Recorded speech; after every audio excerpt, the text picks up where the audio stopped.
Itulah kalau kita nak looskan kereta.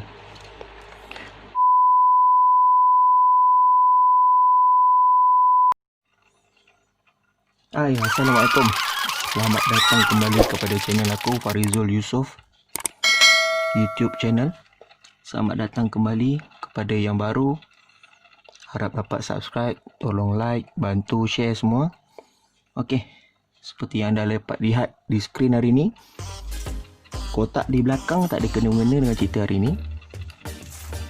Okey, memperkenalkan RWB Porsche 930 Silhouette series.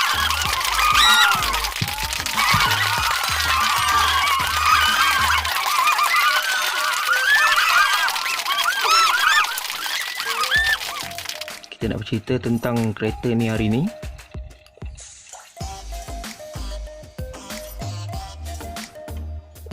Bukan bercerita lah, lebih kepada look around. Kita tengok dapat fokus RWB Porsche 930 daripada Silhouette series. Tak pasti nampak macam semakin viral Porsche ni pada Silhouette series. Tengok, okey, ini antara kereta yang di dalam series ni mungkin aku dah ketinggalan, lama sangat ketinggalan kot. Dia ada Chevy Monza 76, Chevy Monza, Greenwood Corvette 76 juga, 78 Porsche 938, 935, 78, dan juga RWB Porsche 930 untuk kita ceritakan hari ni. Dan juga Nissan Skyline Silhouette. Alright.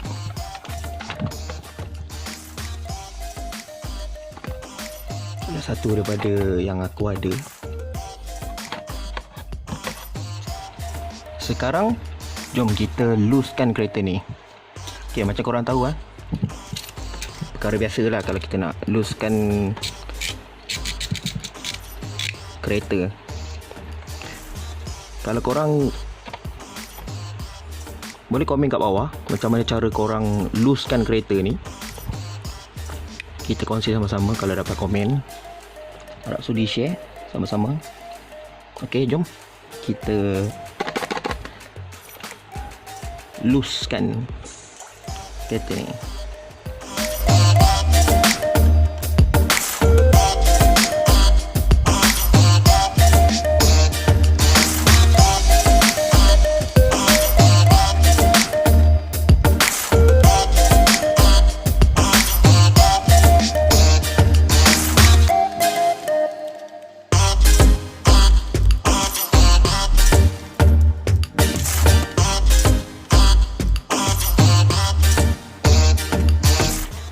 Okey, kita dah siap looskan.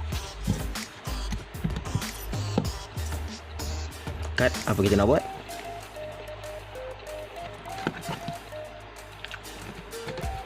Kat bawah je. Alright, kita boleh start zoom in kereta ni.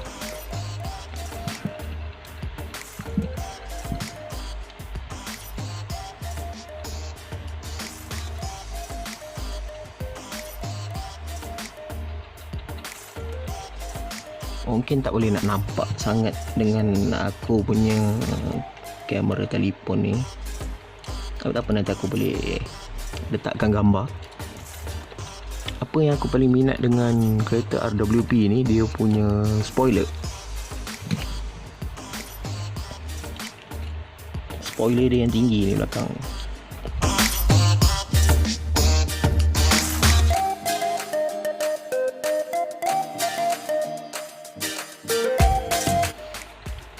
Dengan exhaust dia ada 3 ni.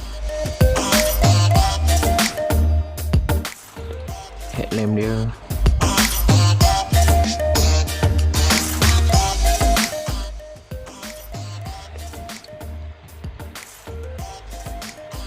Detail, memang detail cantik.